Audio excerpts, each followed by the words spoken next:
అబ్బే అనే కాల్ చేశారు, నాన్నకేదో సీరియస్ అంట, నువ్వు బయలుదేరితే better.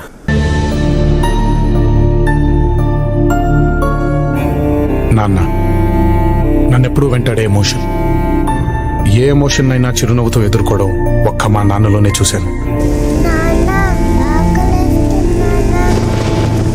Madam, my children hungry. Some bread.